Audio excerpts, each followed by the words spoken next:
আসসালামু আলাইকুম। আজ আপনাদের সাথে শেয়ার করব একটা চাপের রেসিপি। এটা বিফ চাপ। তো খুব সহজে ঘরোয়া উপকরণে এই রেসিপিটি আপনারা তৈরি করে নিতে পারেন। এখানে আমি প্রায় 5 কেজির একটা মাংসের টুকরা নিয়েছি। তো এখানে আমি পুরোটা ব্যবহার করব না, প্রায় 2 থেকে 2.5 কেজির মতো এর মধ্যে থেকে আমি চাপ কেটে নিব। তো চাপের জন্য একদম সলিড মাংস নিতে হয়, তেল চর্বি ছাড়া।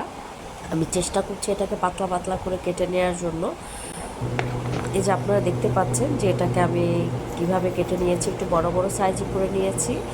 ভিডিওটা বেশ অনেক আগের করা ছিল, যখন আমি দেশের বাইরে ছিলাম সেই সময় এই ভিডিওটাকে শ্যুট করেছিলাম। তারপরে চাপের মাংসটাকে আমি লবণ পানি দিয়ে প্রায় 30 মিনিটের মতো ভিজিয়ে রেখে পরে পানিটাকে ঝরিয়ে নিয়েছি, এবং যখন পানিটা সুন্দর পুরোপুরিভাবে ঝরে গেছে তারপর একটা কিচেন হ্যামার দিয়ে আমি এই যে একটু যে সাইডটা কিছু কিছু সাইড তো অবশ্যই একটু মোটা হয়েছে, তো ওটাকে যেভাবে একটু হালকা হ্যামার দিয়ে একটু থেতলে নিয়েছি। তবে চলুন এবার আমরা এই মাংসর মধ্যে মশলাটা মাখিয়ে নিই।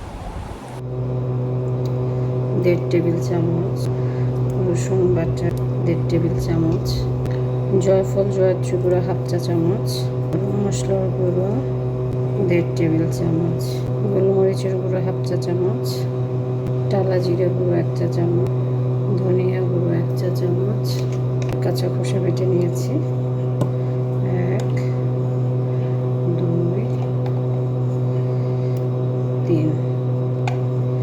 3 টেবিল চামচ, 2 3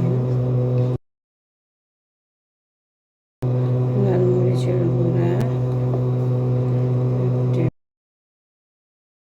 1 টেবিল চামচ লেবুর রস দিয়ে নিচ্ছি, পরিমাণ মতো লবণ। সব কিছুকে খুব ভালোভাবে মিলাবো।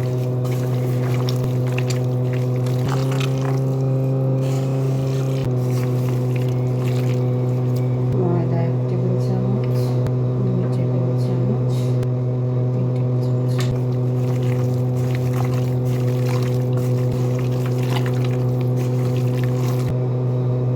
টেস্টিং সল্ট 1 চা চামচ, সরিষার তেল 3 টেবিল চামচ। মশলাগুলোকে একটু সময় নিয়ে খুব ভালো মতো মাখিয়ে নিতে হবে। তারপর এটাকে রেস্টে রাখতে হবে কমপক্ষে 2 থেকে 3 ঘন্টা। যদি ফ্রিজে এভাবে ম্যারিনেশন করে কয়েকদিন রাখতে চান বা ওভারনাইট ফ্রিজে রেখে তার পরের দিন ভাজবেন বিকেলে, তাহলে আমি বলবো যে আমরা যে কাঁচা পেঁপে বাটাটা দিয়েছিলাম এটার পরিমাণটা আরও কমিয়ে দিতে হবে। তাওয়াতে সরিষার তেল দিয়ে এপিট ওপিট করে, আর ভাজার জন্য আপনারা তাওয়াটাই ব্যবহার করবেন, নন স্টিকের প্যানে কালারটা সুন্দর আসে না। আর খুব দুঃখের সাথে জানাচ্ছি যে কখনো আমার মোবাইলটা বন্ধ হয়ে গেছে, আমি খেয়াল করিনি, তো সেই ক্লিপসটি আর নেওয়া হয়নি। যাই হোক, আমরা তো সবাই জানি যে কীভাবে ভাজতে হয়। মিডিয়াম টু হাই আছে চাপগুলোকে খুব ভালো মতো এপিট ওপিট করে ভেজে নিব, আর এরপরে তৈরি হয়ে গেল আমাদের খুব মজাদার চাপ।